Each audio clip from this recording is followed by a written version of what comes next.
तो target with PS Parihar channel में आपका स्वागत है और आज के इस वीडियो हम लोग बात करेंगे आरओ एआरओ के बारे में। आरओ एआरओ का नोटिफिकेशन तो जारी हो गया है, लेकिन जो नए छात्र हैं वो बहुत सारे कमेंट्स कर रहे हैं, उनके बहुत सारे प्रश्न हैं और उम्मीद है कि आपके सभी प्रश्नों का जवाब इस वीडियो में मिल जाएगा। खास तौर से जो विद्यार्थियों के क्वेश्चन है वो ओ लेवल को लेकर के हैं, जैसे क्या आरओ में भी ओ लेवल या सब्जेक्ट चाहिए या एआरओ में अगर चाहिए तो किन पदों के लिए चाहिए और बहुत सारी बातें, और सेफ स्कोर कितना होता है आरओ एआरओ का और क्या इस बार सेफ स्कोर हो सकता है, इस पर हम लोग चर्चा करेंगे। तो वीडियो पर बने रहिए, लास्ट तक देखिए और वीडियो को आप लोग जल्दी से लाइक कर दें और जो नए छात्रों चैनल को सब्सक्राइब भी कर लें ताकि आप लोगों को इसी प्रकार की जो अपडेट्स हैं आरओ एआरओ की सारी जो अपडेट्स हैं वो मिलती हैं। चलिए शुरू करते हैं।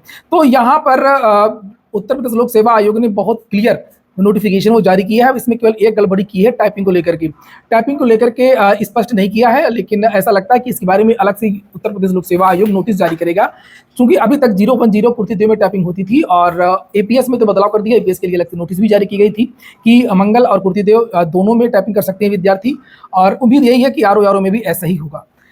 हम लोग बात कर रहे थे कि योग्यता को लेकर, तो आरओ के लिए तो कोई कुछ मामला ही नहीं है। यहाँ पर आप लोग देख सकते हैं केवल जो भी विद्यार्थी साधारण स्नातक हैं वे विद्यार्थी यहाँ पर आवेदन कर सकते हैं, स्नातक या समकक्ष। आरओ के लिए जो ओ लेवल वाला जो मामला है, समकक्ष वाला मामला है, वो एआरओ के लिए है।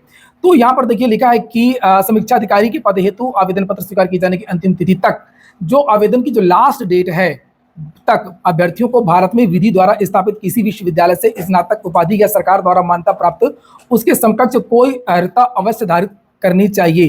तो आवेदन की जो लास्ट डेट है उस समय तक विद्यार्थी के पास जो डिग्री है वो होनी चाहिए, मतलब उसको पास होना चाहिए, उसका रिजल्ट आ जाना चाहिए। और यहाँ पर अपेयरिंग के लिए ऐसा कहीं कुछ नहीं है कि अपेयरिंग के विद्यार्थी जो है वो आवेदन कर सकते हैं। लोक सेवा आयोग ने इसके पहले भी हमेशा यही बात क्लियर की है कि हमारे जितनी भी भर्तियाँ उनकी आती हैं तो लास्ट डेट तक, आवेदन की जो लास्ट डेट है उस तारीख तक योग्यता होनी चाहिए विद्यार्थी के पास। जैसे इसमें स्नातक की योग्यता मांगी गई है तो स्नातक की जो योग्यता है वो लास्ट डेट तक होनी चाहिए, आपका जो परिणाम है वो आ जाना चाहिए।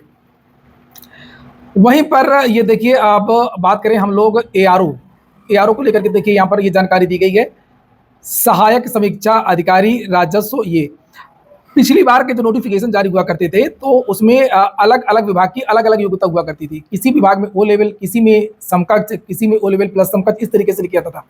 तो इस बार इन्होंने जितने भी जहाँ से भी आरओ के पद आते हैं, ये देखिए लिखा हुआ है मुख्य निर्वाचन अधिकारी, लोक सेवा आयोग, ये देखिए, और राजस्व परिषद, तो और उत्तर प्रदेश सचिवालय। यहाँ पे इन्होंने सीधे सीधे यही कहा कि भारत में विधि द्वारा स्थापित किसी विश्वविद्यालय से स्नातक की उपाधि या सरकार द्वारा मान्यता प्राप्त उसके समकक्ष कोई अर्हता और डोइक सोसाइटी द्वारा प्रदत्त ओ लेवल प्रमाण पत्र और इसके समकक्ष अर्हता। तो यहाँ पर सीधे जो मैं ये भी अभी आपको आगे बताऊंगा कि ओ लेवल के समकक्ष कौन कौन से पद आते हैं। तो यहाँ पर ओ लेवल अथवा समकक्ष कह दिया, सीधी सी बात। ओ लेवल के समकक्ष जो भी पद हैं, जो भी कोर्स हैं, वो सभी विद्यार्थी इन सभी पदों के लिए, एआरओ के जितने भी पद हैं, एआरओ के लिए लगभग 77 पद हैं, एक लेखा का पद है और 76 बाकी के पद हैं, इसमें आवेदन विद्यार्थी कर सकते हैं। और एआरओ में ही टाइपिंग होती है, आरओ में टाइपिंग भी नहीं है।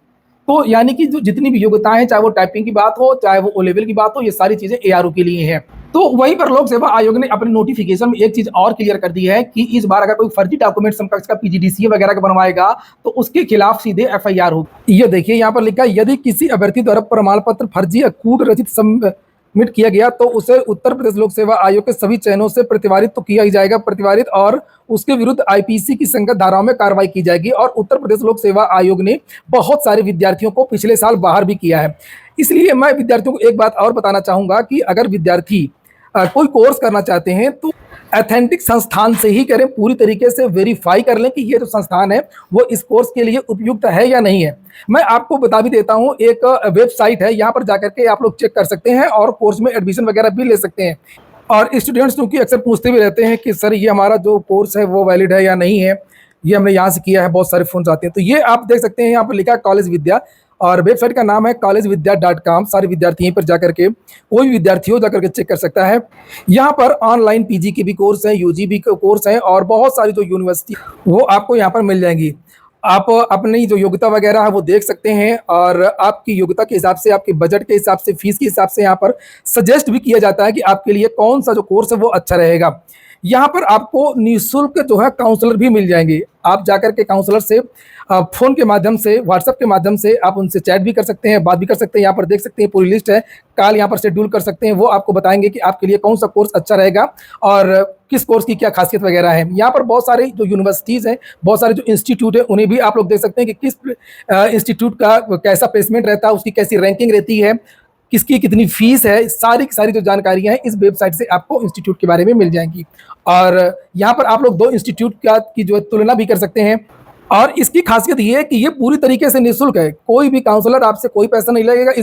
इस वेबसाइट पर जाने पर भी आपको कोई भी पैसे नहीं देने हैं। सारी की सारी जो चीज़ें वो फ्री ऑफ कॉस्ट है और जितने भी कोर्स हैं सारे अप्रूव्ड कोर्स हैं। लिंक मैंने इसकी डिस्क्रिप्शन बॉक्स में दे दी है, आप लोग वहाँ पर जाकर के सीधे जाकर के उसको चेक कर सकते हैं। तो ओ लेवल के समकक्ष के लिए ये 5 मई को जारी हुआ था शासनादेश, जिसे आप लोग यहाँ पर देख सकते हैं। और इसमें बहुत सारी चीज़ें हैं, जैसे यहाँ पर एक तो ओ लेवल हाई है और ओ लेवल के साथ में यहाँ पर नीचे लिखा हुआ है कि मान्यता प्राप्त सरकारी निजी संस्था से 10+2 के उपरांत 12वीं के उपरांत कंप्यूटर में कम से कम 1 वर्ष का कोई भी निम्नलिखित पाठ्यक्रम उत्तीर्ण किया हो। तो निम्नलिखित जो पाठ्यक्रम है वो दिए हुए पूरी list DOAP, DOMA, ADC, ADCA, ADCH, ADCP, DCA, diploma in computer application, DCFA, DCS, DCTT, इस तरीके से पूरी लिस्ट है। और ये PDF मैंने अपने टेलीग्राम चैनल पर डाल दी है, आप लोग जाकर के वहाँ से देख लें। और इनमें से अगर आपने कोई भी कोर्स किया हो तो आप लोग ARO के लिए आवेदन कर सकते हैं। यहाँ पर देखिए स्नातक स्तर पर ग्रेजुएशन में एक विषय के रूप में अगर कंप्यूटर साइंस है, एप्लीकेशन हो, कंप्यूटर साइंस हो या कंप्यूटर एप्लीकेशन, तो भी वो इसके मान्य है। यहाँ पर BSc, IT, MCA, BTech में A level, B level, C level के computer course, BCA, MSc cyber law and security, BSc में कंप्यूटर साइंस, तो ये यहाँ पर ये दिया हुआ है। बहुत सारी चीज़ें हैं।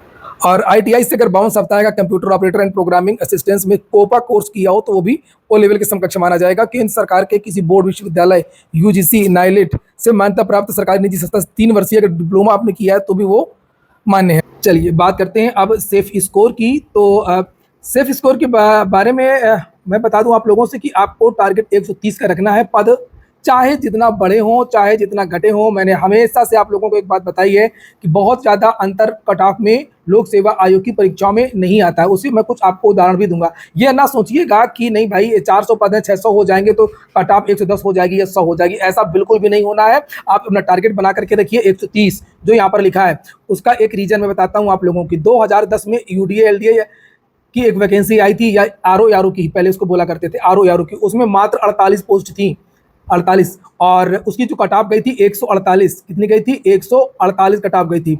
और इसी तरीके से RO की 2013 में जो वैकेंसी आई थी उसमें कट ऑफ पदों की संख्या 350 से ज़्यादा थी और बाद में पदों की संख्या 505 हो गई थी। हमेशा मैंने कहा ना कि RO में हमेशा पद बढ़ते हैं, तो यही हाल 2013 में भी हुआ। तो भले ही 505 पदों पर परिणाम घोषित हुआ था, लेकिन कट ऑफ आपकी 148 ही गई थी। 148 गई थी जब पद 500 के आसपास थे, और जब 148 तब भी थी जब पद केवल 48 थे 2010 में। और उसके बाद 13 के बाद में जो 2014 में RO की वैकेंसी आई थी उसका कट ऑफ गया था 142, इसके पहले 148, फिर 148। तो ये मामला इसलिए था क्योंकि यहाँ पर पहले निगेटिव मार्किंग नहीं हुआ करती थी। 2017 से आपकी निगेटिव मार्किंग शुरू हो गई और उसके बाद से कट ऑफ हुआ थोड़ा सा कम। 2017 की जो कट ऑफ है वो गई थी आपकी 122 के आसपास। 2016 की कट ऑफ गई थी 129 के आसपास, और 2021 की जो कट ऑफ है वो अभी तक जारी नहीं की गई है, लेकिन लगभग ऐसे ही गई थी 130 के आसपास, 127 या 28 के आसपास। तो 122 से लेकर के 129 के बीच में आप समझ सकते हैं, लेकिन अधिक का टारगेट रखिए 130 के आसपास। तो आपको आपके लिए जो सेफ स्कोर है तब आप निश्चिंत होकर के आप मेंस की तैयारी कर पाएंगे। अगर बॉर्डर पे रहेंगे ना तो आपको टेंशन रहेगी कि पता नहीं मेहनत कर रहे हैं, कोचिंग कर रहे हैं, सब कुछ कर रहे हैं और आप पी ही ना निकले, तो एक टेंशन रहती है। तो आप लोग 130 का टारगेट रखें, और इसके लिए आपको करना क्या है कि 80 के आसपास आपको GS लाना है, 80 से 85 के बीच में, और 50 से 55 के बीच में आप लोगों को हिंदी को ठीक करना है, और आपका जो है सेफ स्कोर आ जाएगा। तो ठीक है दोस्तों, ये हो गया आज का वीडियो आपको अच्छा लगा हो, आपके काम का हो तो वीडियो को लाइक कर दें। जिन छात्रों ने चैनल को सब्सक्राइब ना किया हो सब्सक्राइब कर लें। पूरा वीडियो सुनने के लिए बहुत बहुत धन्यवाद।